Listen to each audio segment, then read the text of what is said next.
Breaking news. Putin will be replaced at the G20 summit by Russia's foreign minister.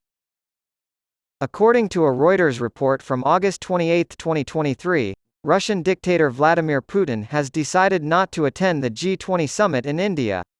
Instead, he will send Foreign Minister Sergei Lavrov. See also, ex-British Army Chief. Putin most likely behind Prigozhin's alleged death. Putin made the announcement to Indian Prime Minister Narendra Modi during a phone call that Lavrov would be representing Russia at the summit. The Indian government said that Modi acknowledged the legitimacy of Russia's position. According to a Bloomberg report from March 11, Putin is considering attending the G20 summit in New Delhi on September 9 and 10. Ukraine was not invited to the summit by India because, according to the country, the G20 does not deal with conflict resolution. However, Mykola Tokitsky, Ukraine's deputy foreign minister, later said that the country is still trying to get invited to the summit. Sanctions have led BRICS bank NDB to abandon plans for new projects in Russia. Also see. Putin was supposed to make his first international trip since the ICC issued an arrest warrant for him on March 17 to attend the BRICS summit.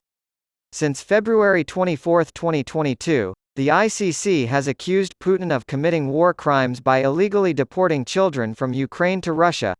123 countries, including South Africa, have ratified the Rome Statute, making Putin subject to arrest anywhere it is used. See also. The Ukrainian presidency is trying to get to the G20 summit in India. The International Criminal Court Prosecutor's Office had previously urged South Africa to do the right thing in the event of a visit from Putin. South African President Cyril Ramaphosa said on July 18 that holding Putin at the BRICS summit would be tantamount to a declaration of war against Russia. We're broadcasting Ukraine to the rest of the world. Help us out with a one-time gift, or join our Patreon. After Russian state media reported that a former U.S. consulate worker had been charged by security services with collecting information on the war in Ukraine and other issues for Washington, the United States accused Moscow on Monday of trying to intimidate and harass U.S. employees. In an unusual break with diplomatic protocol, Russia wants to question 2 American diplomats at the U.S. Embassy in Moscow about the case. EU Chief Charles Michel argued Monday that the EU should prepare to admit new members from Eastern Europe and the Balkans by 2030. Senior officials in Moldova have been hesitant to provide precise timetables in the past due to Russia's ongoing war in Ukraine and the country's pro-Western government's frantic efforts to reform. To be credible, I think we need to talk about timing and homework, Michel said at the Bled Strategic Forum in Slovenia.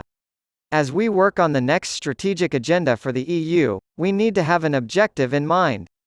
I think we need to be ready to expand on both sides by the year 2030. On Monday, Pope Francis was slammed for telling young Russians to remember that they are the heirs of past czars like Peter the Great, whom President Vladimir Putin has used to justify the invasion of Ukraine. Ukraine called Francis's remarks deeply regrettable on Friday after he made them in a live video address to Catholic youths gathered in St. Petersburg. The Polish Interior Minister, Mariusz Kamiński, said on Monday that if a critical incident involving Wagner mercenaries occurs, Poland and the Baltic states will close their borders with Belarus entirely. Ukrainian officials reported 5 deaths on Monday, 3 from a Russian missile strike overnight in central Ukraine and 2 from shelling in the east and south. Ihor Klimenko, the Minister of the Interior, has stated that the 3 deaths occurred at a factory in the central Poltava region. He reported that there were 5 injured and 1 missing.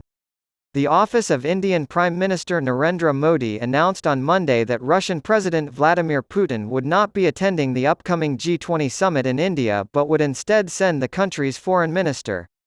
Modi's office reported that he and Putin spoke on the phone, with Modi expressing an understanding for Putin's decision to send Foreign Minister Sergei Lavrov instead of himself to the September 9–10 summit.